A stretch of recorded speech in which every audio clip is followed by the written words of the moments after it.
along with the event and get engaged in the conversation. As I say, in January, on the 9th of January, and there are still places, we are having our annual AGM and afternoon of talks. We have a really good lineup of talks again, and this time we're going to be looking at mindful technology. So, in effect, ways of dealing with technology for a better balanced professional life and personal life, as well as using technology to deal with the myriad of distractions and technology interventions. It starts at 1 o'clock, so until 4:30. It's a free event, and we have Sue Thomas and David White as guest speakers, and myself and Anthony Goves, who are as another committee member, will be giving also shorter talks as part of that. So you can sign up there. There's the URL. If you search Eventbrite, you should hopefully be able to find our event, or at least have a look on our blog, on our Twitter. So I say we still have places that it usually does fully book up. We usually have a very, very engaging and entertaining and educational afternoon. Following on, we have a yearly webinar in February, on the 12th of February.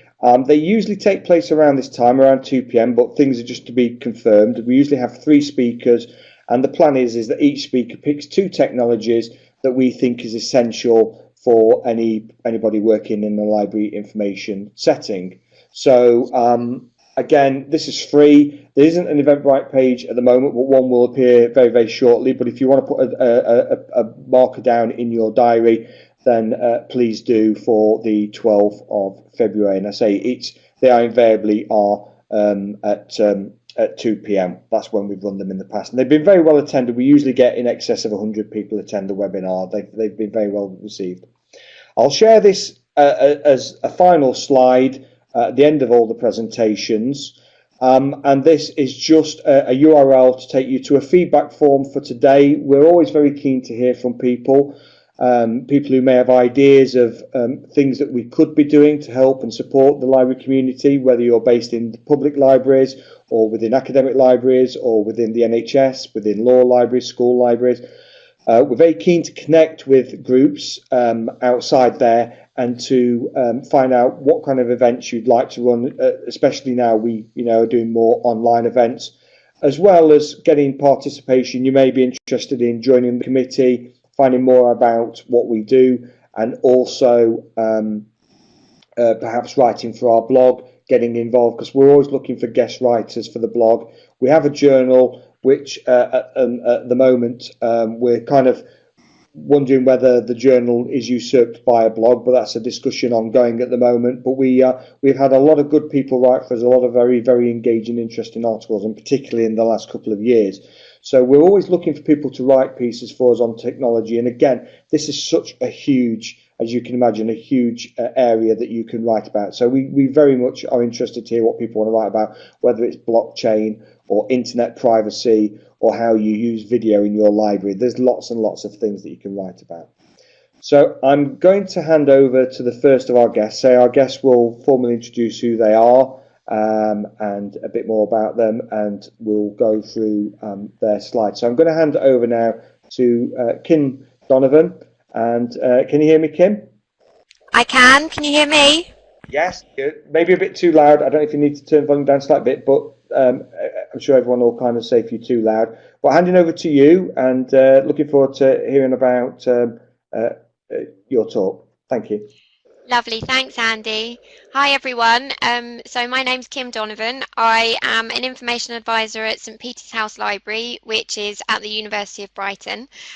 University of Brighton is a cross-site, multi-site university, and the library I work in supports the arts and humanities courses that are taught here.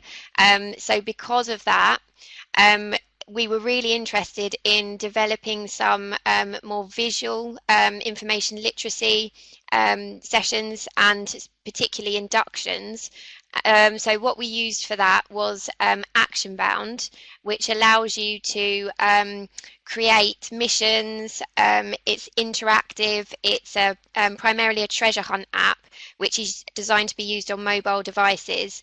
And one of the things that you can do with it is to insert video. So we were really interested in exploring that. So I'm going to talk to you a bit about how we've used it and how you can use video as part of it.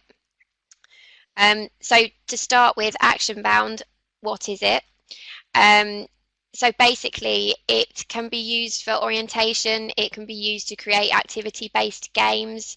There's a variety of functions that you can use it for. You can use it for text, but it's also very good with multimedia. So it allows users to take photos, create videos, complete challenges. It's also you can use it for geotagging, so it's really good for orientation in general. So the University of Brighton took out an institutional subscription in 2015, and we started to use it in libraries not long after that. So how we used it at the University of Brighton. So here at St Peter's House Library, we used it for what we call resource trail sessions. So these are trails that are available to students at the start of their course. So these are new students, level 4 undergrad students, who we thought that it was important to give an intro to all of our resources, but we also wanted to help them orientate themselves around the physical space. So what we did was we spoke to the students in our library training room and gave them a demo of some of our resources, the library catalogue, how to search for things. We did all of that with them first, and then we used Action Bound to create a mission, quiz, interactive game that saw the first part answer questions in the library seminar room after the demo. So library staff were on hand to help them out with the technology, with any questions they had if they weren't sure on various things. And then the second part took them around the library on a tour, which was designed to help them orientate themselves with the buildings. So there were codes hidden in the library, there were questions that we set them, there were tasks that we set them, and some of these used video, but it was on all types of things, services, opening hours, available facilities, photocopiers, laptops, self-issue machines, and these that are on the screen now were our intended outcomes. So we wanted to show the students how to use the physical space and resources. We wanted to introduce key electronic resources, the library catalogue, some of their key subject databases. We wanted to make the library a familiar learning space and to encourage active, not passive learning. So this was something that was really key. We wanted to be able to set them a challenge, set them something interactive, a game to do, rather than to sit and just listen to us talk at them for half an hour. So the multimedia side of things, we really wanted something that gave visual impact, and we thought Action Bound was ideal for this. So there's a variety of different ways that you can use multimedia. You can insert still images, you can create missions that require the player to upload images or selfies. Three main ways to use video. So you can set, as well as text-based missions, you can include videos and short films. So what we did with that was we used this to create short, really short instructional videos. So for example, this is how you find a book or a journal on the shelf, understanding and deciphering shelf marks. This is how you log on to the print copy scan machines. The videos were really designed to be really short and embedded as part of the game, so that the player got instructions as they made their way through the game. So that was one of the ways that we used video, and that's something that we have developed more in general with instructional videos. So we have longer sort of 2-minute videos that we developed over the summer outside of Action Bound that we find that students are really receptive to, but these are really short, very quick, last a few seconds, embedded within Action Bound as and are viewed as part of playing the game, but provide those really important instructions. One of the other things you can do is you can set challenges that require the player to watch a video that you upload, and then they'll need to find the answer to whatever question you set that's in the video. So that's quite an interesting way of, instead of using just text questions, of using something that's more visual. You can also ask the player to upload a video in response to a question that you ask. So this is quite interesting, because we found that it helped us to test their understanding on a topic, or it also helped us to better understand how they access something or how they go about finding information. So for example, you could use that to ask them to access their library subject guide or issue a book to themselves on the self-service machine. And we found that things like that showed us something that we weren't expecting. So they were using a different access point to what we thought they might use to get somewhere to view their subject guides. And then that led to sort of helping us understand user behavior a bit more. So some really interesting ways of embedding video within this kind of task. And it also helps us in understanding some of the ways that students use the library. The videos that we uploaded were quite low tech, and the ones that the student or the player would upload are also low tech because they're usually filmed. We filmed ours on an iPad, which we then transferred the file onto a PC and uploads it to ActionBound. The player films on their device and then uploads that. So it's all very low tech. It's all quite easy to use. When you upload something to ActionBound, the video is preloaded, so it can be watched offline. The only thing is that it is a mobile only game. So once you have created the bound on a desktop machine, it can only be played on a mobile device, which means that the user has to download the ActionBound app. And this sort of led us to a few observations that, again, we weren't expecting. So around the technology, which we found quite easy, straightforward to use, and we think our users did as well.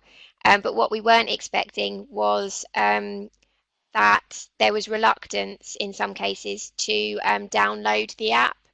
And that was mostly because students felt that they didn't have the space on their phone to accommodate this app. And there were also issues around privacy. They weren't really keen, some of them, in some cases, on downloading the app, on using their personal phone to film things, to take photos that were then uploaded. So there's sort of things to think about around that. In terms of using the technology, though, it was easy, straightforward to use. We did have some issues early on with video sound. When we were uploading videos, the sound wasn't great, but this seems to have been improved and developed now. That was sort of early on in the use of it, which was possibly about 2-3 years ago. So it's quite seamless now, actually uploading the videos. One of the things that you need to be careful of, though, and keep in mind is that the videos are often viewed on very small devices, so they're on mobile devices. So we had to think carefully about the screen size and the content of our videos based on screen size, because some of the details were lost on smaller devices. So that's something to think about, as well as the practicalities of downloading the app. It's free to use, though, free to download, available as an Apple in the Apple Store or on Android devices. Can be played on iPads, can be played on phones, and there's also the possibility of using library or university equipment to try and avoid students having to use their own personal devices. So that's something that we do bear in mind, and we do have devices that students can use if they really don't want to use their own devices. Some general observations on a session like this. Attendance was poor at times, even when the session was embedded and considered mandatory. But I think this is a general challenge sometimes with teaching information literacy. Timing was an important factor as well. We found that students were more resistant to working in groups and to doing this kind of activity early on, so sort of early October time, when they're very new to the university and they've obviously got other things that are on their minds. So that's something else to consider. And if you're thinking of using something like this, the sort of biggest piece of advice, the best piece of advice I can give is to test. So really important to test on as many different people, as many different devices as possible to make sure that the technology works, which we found to be key, really.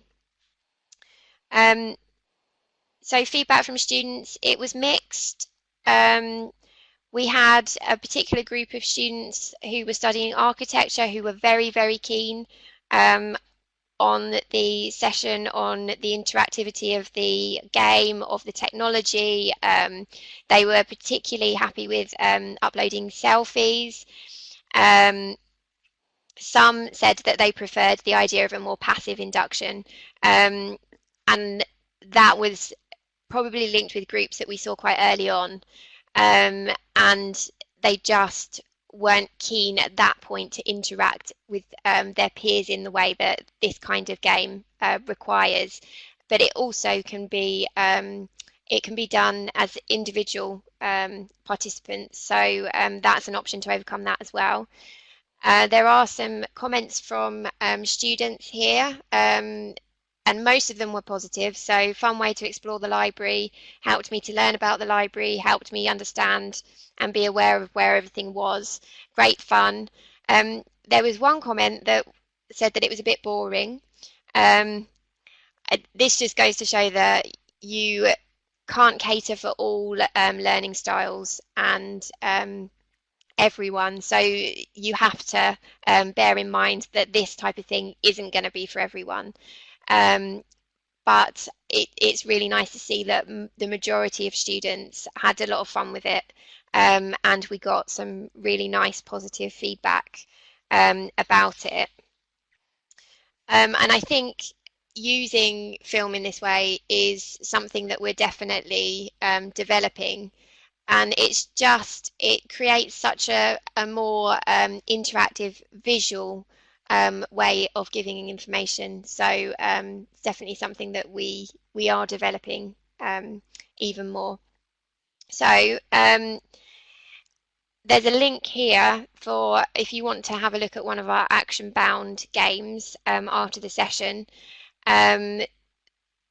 This one doesn't include video. It is mostly an informative bound, and this was sort of at the request of the team, the teaching team. So we worked with them to provide this. But this just gives you a taster of what Action Bound can do. It's completely free to use if you want to just test it. If you're going to use it in your institution or at your library, then it's wise to investigate licenses. And there are institutional licenses or licenses for library use. So all the details about that are on the website. But there are free accounts that you can sort of download to play around with it to see if it's something that you can use and develop in at your own institution. Okay, so I think that's a taster of Action Bound and using it to for library induction and the film element. Are there any questions, or are we going to do questions? We can do questions later, now. So we've got Andy? a few questions. One was, you've just kind of touched on it. One was from Maria regarding costs. So you said there's a free version. Yeah. So you can sign up for a free account to create bounds. Anyone who's actually using the app downloads it for free. There's no charge whatsoever for downloading it, and then you can see all of the public bounds when you download the app, and you can play our bound. So what I would say is if you want to just have a play around with it, then maybe just sign up for an account, maybe using a personal email address, see what it can do, and then if you're interested in using it for your library or institution, then have a look at the institutional licenses, because we do have an institutional license here, and that's the one that we use when we're constructing bounds for students. And WF asks, did you provide kit for people who maybe did not have the correct device? We found that most people did have a device that Action Bound would work on. It was just a case of some people not being happy about using their own devices. So we do have iPads in the library that, yeah, we could lend to students who were in that situation. Yeah, so there's a follow-up question here from WF asking, are the iPads, are they organisational ones or were they personal, bring your own devices? So we have, the librarians have an iPad that they use for their role. So they're not personal, they're work iPads, so students could use them. And we usually have an iPad at the help desk, which is much more of a general one, which students could use that as well. Maria asked, which is very kind of, imagine, similar kind of response, that said, did you have students who did not want to install the app because of storage issues? So I'd imagine, so in that case, did they come to you to use your institutional devices? Yes. So yeah, there were some students who literally physically had no space left on their phone to download anything else. So they either worked in a group where another member of the group used their phone, or they would borrow a device. So we usually found, because we were seeing students in small groups, that someone within that group had a phone that worked, had space on the phone to download the app, and was happy to use it for those purposes. So that's a real benefit of them working in groups. And Andrew's like asked, will we get the presentation after the session? Well, this presentation is being recorded, so that'll be hosted on our YouTube channel, so that'll be shared out via, there'll be a blog post to follow this, which will capture that video, and if all the presenters are happy to share slides, then they will be put out as well. And we'll also share it across our MmIT social media, so keep an eye out for that for the next few days. Just a couple of other quick questions, just because I'm conscious of time. Were there any prizes for players? T May has asked. T May, I don't know if that's someone's actual real name, T May, or whether actually it's Theresa May's dipped out of PMQ. But were there any prizes for players? Yes, we did some prizes. We've run quite a few, so for some there were prizes. And what we actually found was really useful is having a starting point. So the library seminar room, sending them off, and even if they've sort of gone off on the tour of the library, to have them come back to that same place, because then you can do prizes and you can encourage them to submit their results as well, so that you get feedback on the system, because Action Bound is very good for giving feedback on the system. So yes, prizes are always good, and they appreciate them. And just really quickly, the question about visual hearing impaired students, there is a way that you can input subtitles. So yes, there are ways that you can make it brilliant. Thank you. accessible. Thanks, Kim. Obviously, you can still keep asking questions, anybody regarding Action Bound, to Kim. She's going to stay online. So there's a little chat box that some people have been using, so you can go in there and ask Kim questions, and she'll respond to any. And of course, anything that we see on social media as well, we'll pick up on. So I'm going to hand over now to Claire Sewell. Hello, Claire. I've got Christina actually lined up. Christina's slides come second. I do apologize. So back onto mute mode. Christina, back onto mute mode. Sorry. Are you there, Christina? Can you hear me now? Is that Christina? Yeah, can you hear me? Yes, brilliant, loud and clear. So it's over to you now to Great. talk about Powtoon and iPad videos. That is brilliant. Thank you. Hi, Thank everyone. you. As Andy said, my name is Christina Harbour. I work over at Anglia Ruskin University, which is down in Chelmsford in Essex, but we do also have a very large campus over in Cambridge and a small campus over in Peterborough. I am currently a subject librarian here for nursing and midwifery, and I also look after our reading list system, which is Talis Aspire. So I've created a lot of videos for that in the past as well. I previously co-chaired our e-development group in which we set up an e-development toolkit which looked at a lot of different tools, but in particular we included lots of resources for videos. So the two that I'm going to talk about in a little bit more detail today are using Powtoon and iPads to create video. So I just wanted to talk a little bit in this first slide about creating videos and some examples about what we've created in the past. So we've done quite a lot of how-to videos. So some examples would be kind of the more simple things, like how do we use the photocopier, how do we borrow a book on the self-service machine, and they do tend to be quite popular videos that we can embed into our website or into our online libguides. We've also done some promotional videos as well, so for example tours of the different libraries and promotional videos or footage of when we've held different events. And we also have lots of screencasts as well, so I mentioned our reading list system. So we have lots of different screencasts on that, but we've also got lots that we embed in our subject guides. Particularly for me as a nursing subject librarian, we've created lots of screencasts on using things like EBSCO databases, CINAHL and Medline, Business Source Premier, those sort of things. So some of you academic librarians might be more familiar with those databases. So why are they useful for libraries? Well, for us, we found them useful, as Kim mentioned, actually kind of different learning styles. So students do learn in different ways, so it is a good idea to have your content in a variety of different formats. So we do have a lot of our content in print online, but we do obviously like to create a lot of videos for those people who learn in that way.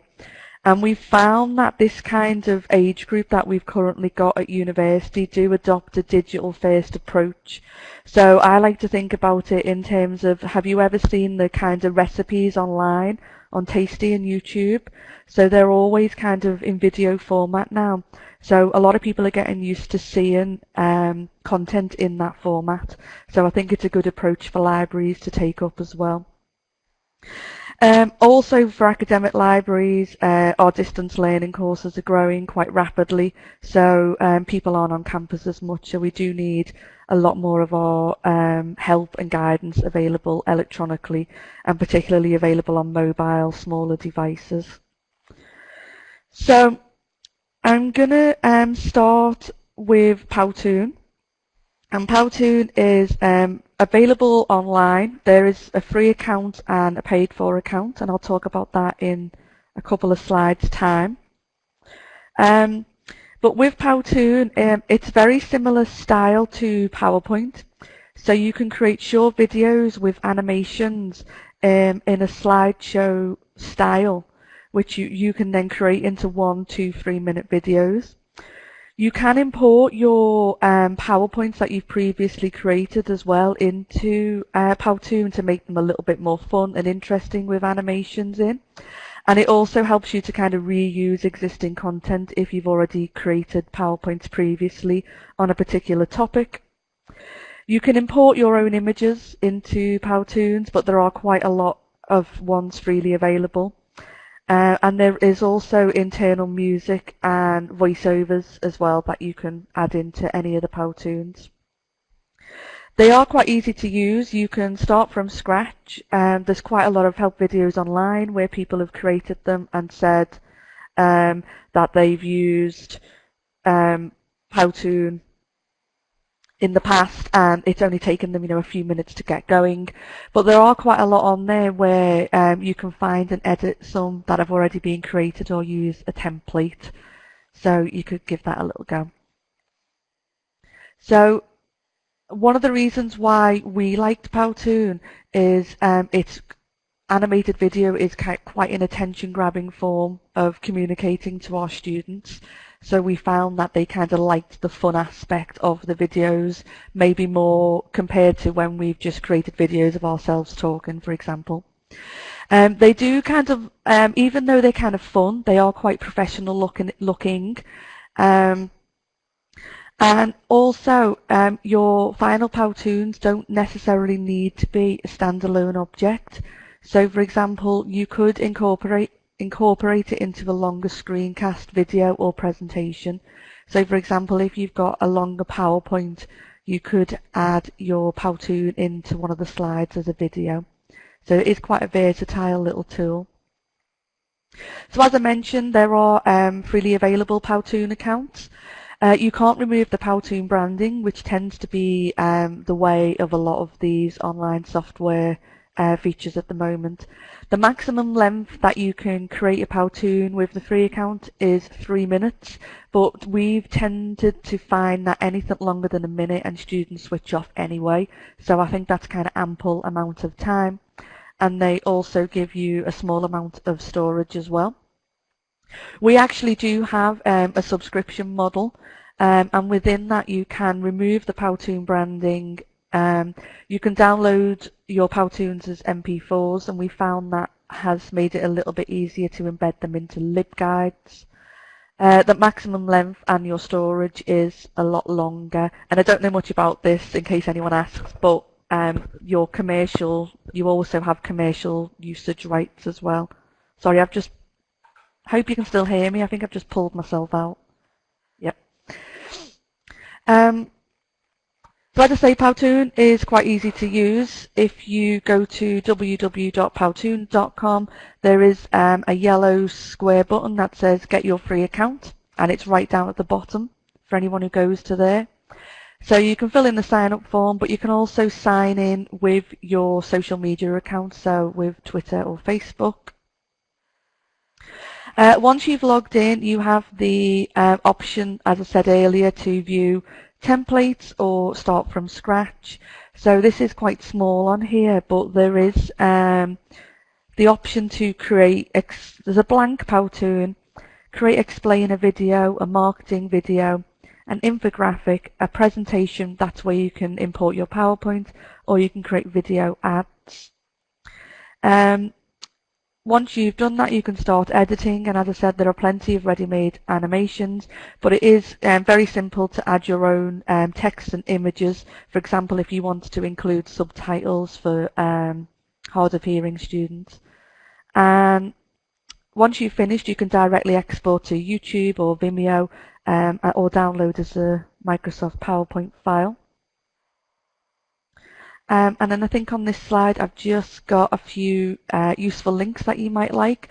So Powtoon have got a really good quick start guide and a help center as well. I've also included a link there on how you can import your PowerPoint into Powtoon, and a few examples of some that we've created here at Anglia Ruskin. Okay, so I hope you found that bit useful. So moving on to iPads. I just wanted to talk, not quite as long, just a little bit on iPad videos, because we've used this quite extensively as well. So the reason why we used iPad videos here is that all of our subject librarians have a work iPad that we were given when we started work here. So it's kind of a readily available technology for us. So most of you probably know it doesn't just have a still camera, it also has a video camera inbuilt into it, and it does produce HD quality videos. They are actually really, really good quality. The screen is large and bright, and it is quite simple and intuitive to use with quite a lot of features. So we like it. One thing I would have a little think about is in order to properly record with an iPad, it does require the person who's recording to just kind of think about a few fundamental things on using mobiles to record video. So, for example, things like keeping your camera horizontal and steady, getting close to your subject and having the correct light. And what we've come across is actually having clean audio was sometimes more important than the video quality. So do make sure that you capture good sound. We tend to use the people here who've got kind of good speaking voices over video. As I mentioned, for us, and I guess for a lot of people, it is readily available technology. But you can also use it for things like one-to-one tutorials or to add quick demonstrations to YouTube. And you can do that because not only can you create videos of yourself recording something, you can also record your own screen to produce like a screencast as well. And we found that can be really useful when you just need to send a student a very quick answer to something, but they're not on campus. You can create slow motion videos if you so wanted to as well. There is some internal editing within the iPad video themselves, but there are lots of additional apps to do more advanced editing within the Apple iStore as well. And they're also very easily shareable to Facebook, social media, YouTube, etc., which is another reason why we use them quite a lot here. In particularly our marketing group, they quite like to create videos in like holiday seasons and then share them out on social media, and using the iPad makes that really quick and easy to do. So in terms of getting started, I won't go through this in too much detail, conscious of the time, but if you locate your photographs section of your iPad and then just move it from left to right, you'll see the video mode. There'll be a red record button to start your video, and then there'll be a red stop button to stop your video. So again, really, really simple. And then if you go back to your home screen and open your photos, you'll see your media library with your video there. You're then able to edit, so you could trim the beginning and the end, for example. And as I mentioned, if you wanted to do anything more advanced, you can download some apps to help you with those features. And I've just added another few useful links in there. So I've got an example of a video created with an iPad, a few tricks to make your videos look more professional, and I also mentioned about how you can use your record the screen to create a screencast on your iPhone or iPad as well. So I've put a link there as well. And then I also found a link to the best video editing apps for iPhone and iPad, which some of you might find useful as well. And I think that's everything. So there's my contact details. You can email me at my work account if you wanted to, but you can also catch me on Twitter at Tina Elpool. Thanks, Christina. We've got a couple of questions quickly. Dorothy asks regarding the issue, obviously, when you're creating lots of videos, what tips do you do to try and keep things up to date in terms of the content that you're making? Oh, yeah, I mean, for us, our e-development group do keep an eye on the stuff that we put into YouTube. So if they do go out of date, we will see whether they need to be recreated or if it's just something that we don't need anymore. But I don't think we've necessarily, I think because most of our videos are quite just kind of like quick and we need them for a particular purpose, we don't tend to worry too much about them going out of date because they're only maybe like a minute long. If we were creating kind of like 10-minute videos, we may be more conscious about adding things in there that might go out of date, if that makes sense. So I don't think we really thought about that too much. No, that's the approach I take. That's why I make quite so many short videos, because it's so easy to replace a 1-minute video than it is to replace 1 minute of a 30-minute video. That's why I would say if you're going to create, you know, if you think you've got content that's going to be 5 minutes, try and break it up into like 5, 6, or 7 smaller videos, because your students will appreciate it if they can just read the one, or, sorry, watch the ones that they want. And as you say, if one section of it goes out of date, you've only got to recreate that like 1 minute. And are the WFS, are the films closed off? Are they behind institutional firewall, or No. are they accessible by other institutions? Yeah, we have our own YouTube channel, which is available, and anything that's in our LibGuide, so in our subject guides and our information guides, are all on the Anglia Ruskin University Library website. Okay, thank you. And just a couple of points. Emily says, I like using screen recording to show how we do things in our app.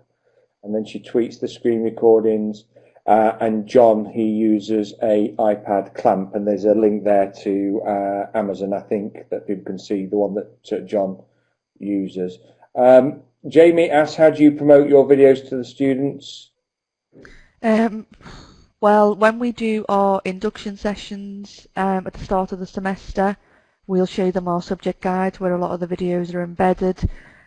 We also have some that are kind of embedded into our LMS, which is Canvas.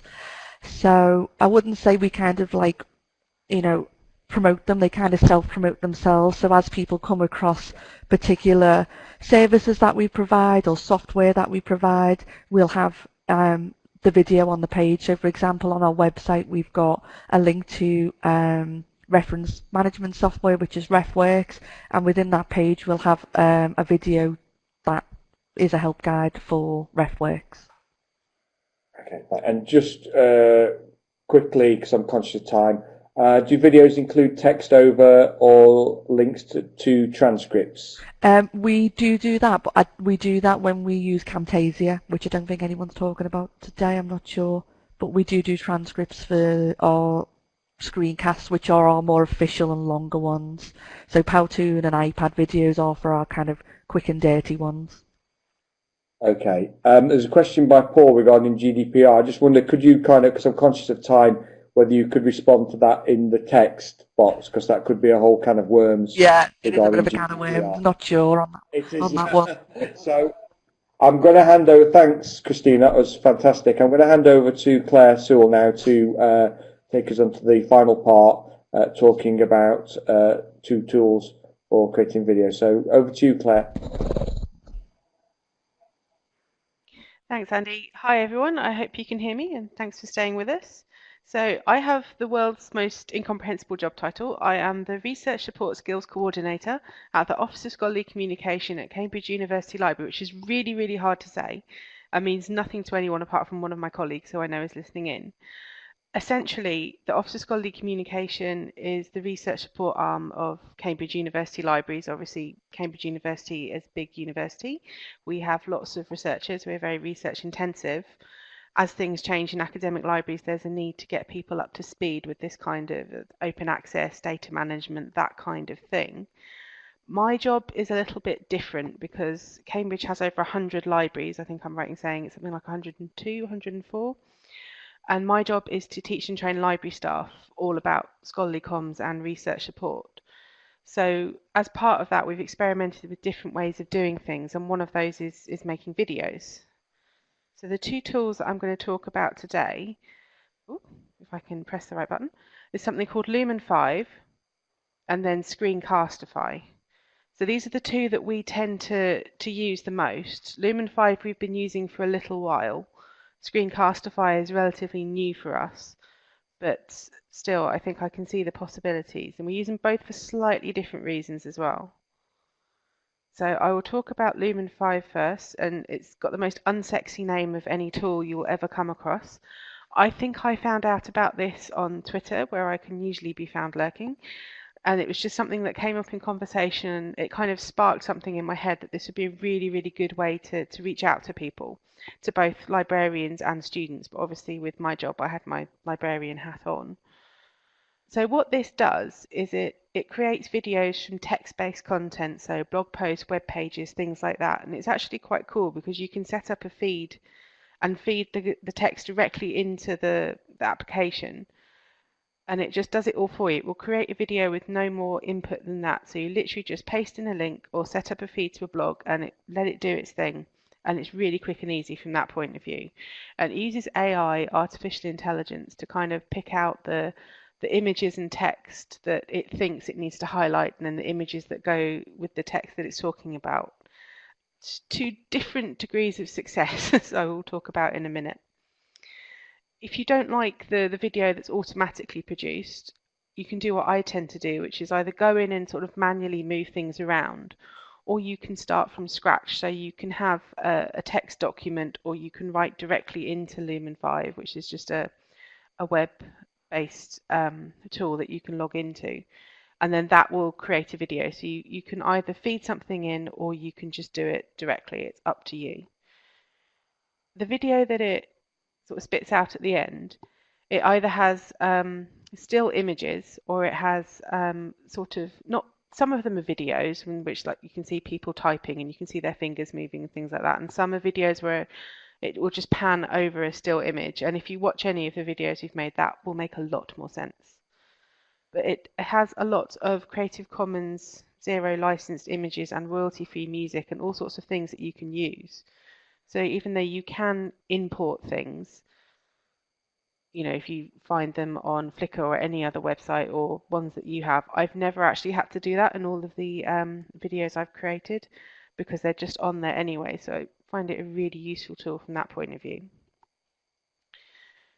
What we use it for is obviously working in like scholarly communication, open access, data management, funder mandates, funder policies. It's very terminology heavy, it's very text heavy. We do a lot of explanations, and if you imagine as a website, that can get quite long-winded and boring. So this is just a nicer way, I think, of dealing with the text-heavy topics. It's something more engaging that highlights the key points. So the screenshots you can see on this slide here are from our series of what we call Research in 3 minutes, and this was the first thing that I did with Lumen 5, and it does what it says on the tin. So it talks about the key topics in Research Report in about 3 minutes. And so for the open access one, it would say, well, this is what open access is, this is why it's important, this is the key message you need to take away, and here's where you can go to find more information. And we did that for 6 or 7 different areas of Research Report, and so far the response has been quite positive. So originally, as I said, they were designed for librarians. So they each have a bit in that says, and this is what libraries can do to support whatever the thing is we're talking about. But sometimes if you can take that bit out, which is really, really easy to do, we have had colleagues in the law faculty library from here, for example, have used it to, sorry, all my slides have just disappeared and it's very confusing, but I will plow on. The colleagues from the law faculty library will use it to like play on screens in their library and take out the element of the bit that's just about the library, and so it just reads as something that helps students, and people seem to quite like that. So I put a couple of tips on there. As other presenters have said, it is best to keep it brief because shorter videos hold attention for longer. The images you use, consider them carefully because there is that balance between still images and videos, and I found that if I put too many videos in one go, it gets quite distracting and a little bit annoying. So think about the images that you are using. And I think one of my top tips actually would be the music. So when I did the Research in 3 minutes videos, I intended them all to be watched in kind of a series, or you can dip in and out. And so I thought it would be a nice thing if I put the same sort of plinky plunky music on all of them, which I then realized if you watch them all in a row gets incredibly annoying after about the second one. So you might want to mix it up a little bit. And that is something that I just found out through trial and error. So just a few of the sort of advantages and disadvantages. It is a really, really easy thing to use. Contrary to popular belief, I have absolutely no design skill. I just know where to go to find the tools that help me. And so it's really easy to paste text in. You can do it with absolutely no input whatsoever. You don't have to know about fancy fonts and design skills. It will do it all for you. And it is really, really intuitive to use as well. I learned how to use it in about 10, 20 minutes. There are instructions on there, but I've never actually needed to look at them. As I said, there's a range of free images, videos, and music on there, and I've never had to go outside of the software to actually find any to use.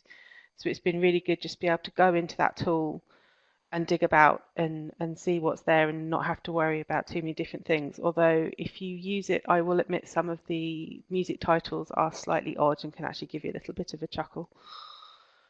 The free account, which is the one we use, actually lets you brand your videos, which is quite useful for us because we do like branding our material. And we have a slide at the end of each video, and that has our logo on it and like a little thanks for watching message. And it just helps to reinforce that it does come from us as the Office of Scholarly Communication. There are a couple of disadvantages, as there always are. The AI, as I mentioned, does sometimes get a little bit random. So I once did a video on text and data mining in 3 minutes. And for some bizarre reason that I've yet to figure out, it populated the video entirely of pictures of goats. It must be a thing. I don't know what it was, but it's always worth double checking. The free account, you get 40 free slides within a presentation for the free account, which sounds like a lot, but you actually use it up really, really fast, especially if you're trying to portion out text so there's not too much text on any one slide. So it's almost as well to have like a rehearsal in a Word document or something so you know you've got the right amount of slides. As with any of the tools we've discussed, obviously you get more options on the paid for plan because that's what they want you to do. So you get more images, more videos, high quality content. It's better to view on mobile phones, things like that. But it's $149 a month, so I suspect that's probably out of people's budgets. And although you can produce a video quickly, they're not instantly available. They've got to render for maybe 10-15 minutes before you can actually use them. But once that's done, they're really, really easy to share. And I think even with these disadvantages, there's a lot of good things about the free account. I don't know how much longer it will be free, but I hope to use it quite a lot before they start charging for it or persuade my boss that we need to pay. So the other tool that I want to talk about really quickly is Screencastify, which I suspect many people will have heard of. This is something that we're quite new to using, but it's already had quite an impact on the people we've been using it with. So this is an extension that you install on your Google Chrome browser, and it can record, as you can see in the middle there, either your whole desktop, a specific browser tab, or a video from your webcam. It's really, really useful for making animated screenshot training videos. A lot of the things that we do involve a lot of heavy explanations, like you go on this website and you click here and then you look at this drop down and then you do something else and do all sorts of things, and it can be quite confusing. So being able to create a little video and send that out to people is really, really useful. We hope that we're going to build up like a bank of them so we can use them in the future and then just kind of wheel them out when needed, and they're really quick to do. A couple of tips that I've found out by sort of trial and error is it's always a good idea to do a rehearsal first, because no matter how careful you are, I guarantee you something will go wrong. So if you know what you're doing, it makes life a lot easier. And I would say look into the paid for account for this one because it's about £18 per year, which isn't too bad in terms of budgets. So it might be worth considering if you find that it's a tool that's useful for you. So again, I'll just give you some quick advantages and disadvantages. For the free account, you actually get 50 free videos a month, which I think is really generous. Again, you'll probably be surprised how quickly you use these up if you get into using it, especially if you have a few false starts, because they all count towards your allowance. So it's good to know if you do go wrong, you haven't completely used up your allocation. I think the Screencastify videos are really useful for replacing the sort of text-based FAQs. As I said, that's kind of why we use them. You get a lot of click here, click there, go on this tab and do that. And you can just quickly screenshot something and send it out, and people seem to really, really respond to that. They find it really useful. For me, it was really easy to use as well, and it was really easy to record audio. I'm sitting here in a pair of like Madonna headphones with a little microphone on, and I just speak over when I'm doing the screencast, and it records it all really seamlessly, so you don't need to mess about with any kind of editing software or anything. And I've not done this, but you can use it as a live demo tool. So things like commenting on a document or creating a presentation, that all has to be done in Google Docs. But that's something that I want to try and think about in the new year, just experiment with the possibilities. Unfortunately, that's also the slight downside, is that it is linked to Google, and as we talked about a little earlier, not everyone wants to sign up for Google. Not everyone has access to Google where they work, so that might actually stop you using it, which would be a real shame. And as with anything else, there are the limited options on the free account. And I think the biggest one is that you can't really export videos unless you've got the paid for account, so you can watch them in the browser and you can direct people to that, but you can't download them and then re-upload them on YouTube, which is what we tend to do with our online content. But like I said, the paid for account's really quite cheap, so I think it's worth looking into. And just to finish, because we're bang on 3 o'clock, I would say just have some fun. If you're going to create videos, it is quite a fun and informal medium, and you will probably find something that will help suit you and your audience. And this is a picture I took on my holidays earlier this year. That is a real Oscar on top, I think, for Casablanca. But it doesn't have to be Oscar-worthy, the thing you produce. It just has to suit your audience, and it just has to be helpful, and it will all be great. And thank you, Claire. I think that's quite sage advice at the end as well, not to get hung up on sometimes some things that you're doing that quite often it doesn't have to be Oscar-worthy. And the sound quality can be just as important. So I think that's quite important. Just a quick question from BD, who asks, I can throw this out to everybody, I suppose, but what best practice do you recommend if you're making videos for visually impaired students? If anyone's got any specific advice they can offer on that. I can share with you a story of what not to do that we did recently. We were using actually Adobe Connect, a colleague and I, to record a little how-to video about something in the library, and she was recording a voiceover, and she said, if you need any special help, please speak to the library staff and they'll be happy to help you. And we let YouTube do the automatic captioning because we thought that's a good thing, so it's more accessible to people. And unfortunately, we didn't realise until after the video had gone live that it came out as please beat the library staff and they will be happy to help you, which is perhaps not the message we were trying to send. So always double check if you're going to use automatic tools. John S. made a point of avoiding screenshots because often software updates and quickly can outdate the training. I agree with that. I do a lot of screenshots, so I think that's an important point. So I'm conscious of time because I appreciate everyone is very busy and taking time out as well to attend this webinar. There's a feedback link there, which it'd be great if you could leave us some feedback. We'll also tweet that out through the hashtag, so that'll be tweeted out very shortly. And it'd be really good to get some feedback. We don't capture any personal data, but there is an option to get in touch with us if you're interested in getting involved in writing for the blog, or being involved in events, or being involved in the committee. So, if you share your email address through there, but you don't have to do that as part of the rest of the feedback form. Just a reminder for our webinar on the 12th of February. Like I say, it will probably be about 2 o'clock, and that will be essential tools and technologies for the library and information professionals. So it's a bit of usually three presenters, 6 tools across the range, and hopefully you come away with 3 or 4 new tools that you've not been aware of and will find very, very useful.